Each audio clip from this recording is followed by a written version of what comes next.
Hello, myself Dr. Priyanka Upadhyay. This video I have made to explain the fetal skull, which is a very important part in the MDMS examination of obstetric and gynecology, in the DNB examination and in the undergraduate examination. In this video I will explain the anatomy of the fetal skull. The fetal skull is made up of flat bones which forms the vault of the skull. The other bones are the facial bones. The flat bones are the frontal bones, the parietal bones, and one occipital bone. Other bones are which forms the base of the skull, the greater and lesser wing of sphenoid, the mandible. Okay, so now coming to the areas of the skull. So this is the face. Face is formed by the root of the nose, the two supraorbital ridges, and the floor of the mouth and its junction with the neck. Then this is the brow or the sinciput, formed by the bregma and the root of the nose and the two supraorbital ridges. This is the brow or the sinciput. Then this is the vertex. Vertex is a quadrangular area bounded by anteriorly by the bregma, posteriorly by the lambda, and laterally by the two parietal eminences. These are the two parietal eminences. Coming to the occiput. This is the occipital prominence and the area bounded by the two lambdoid sutures, and the nape of the neck here is the occipital area. Coming to the sutures. The one here you are seeing is the frontal suture in between the two frontal bones. This is the sagittal or the longitudinal suture between the two parietal bones, and this is the lambdoid suture between the occipital and the two parietal bone. And this is the coronal suture between the two frontal bones and the two parietal bones. What are fontanelles? Fontanelles are the meeting point of the sutures of the skulls. There are 6 fontanelles, but today we will discuss 2 important fontanelle, which is the one anterior fontanelle, also called as the bregma, and this is the posterior fontanelle called as the lambda.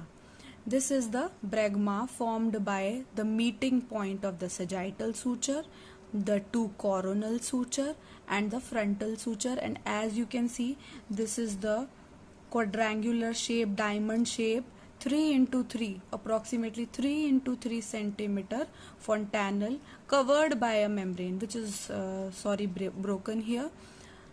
This is the lambdoid suture, the lambda, formed by the joining point of the sagittal suture with the two lambdoid suture, also covered by a membrane.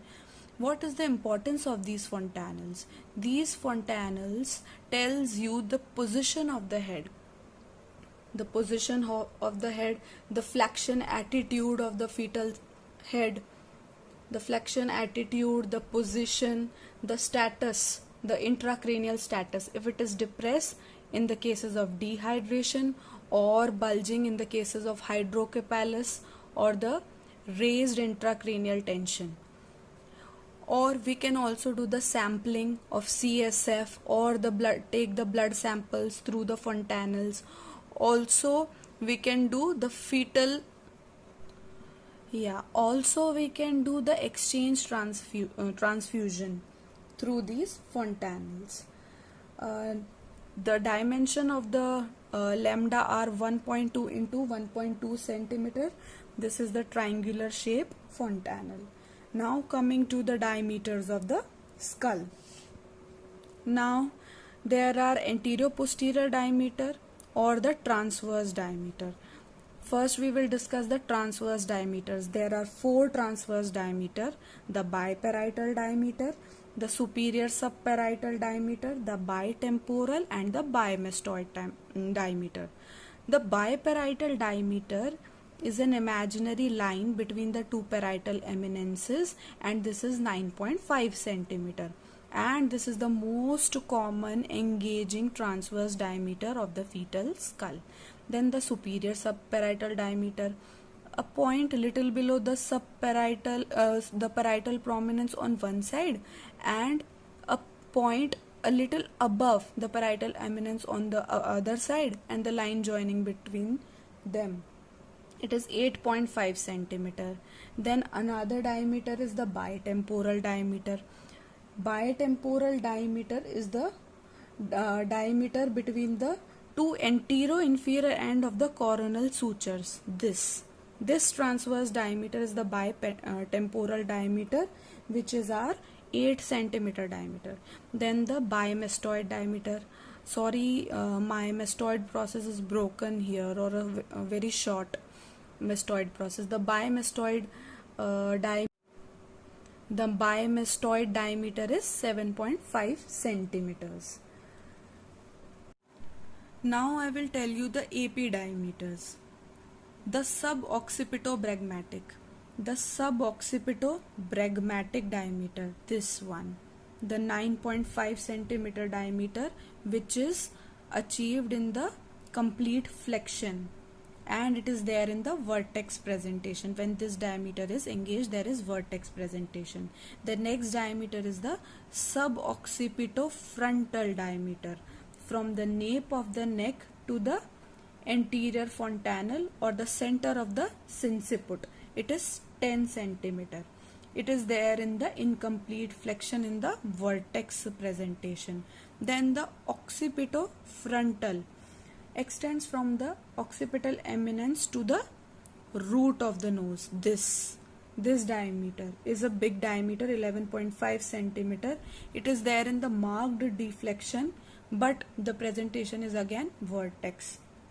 Then when there is partial extension, there is mento-vertical diameter, from the midpoint of the chin to the highest point on the sagittal suture. This is the maximum diameter of the fetal skull, maximum AP diameter, or any other diameter. That is the 14 centimeter diameter, and the presentation is brow presentation. When this diameter is engaged, the fetal head is in the brow presentation.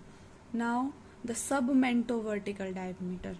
This is submento-vertical diameter, extends from the junction of the floor of the mouth and the neck to the highest point on the sagittal suture. This is again 11.5 centimeter in the face presentation.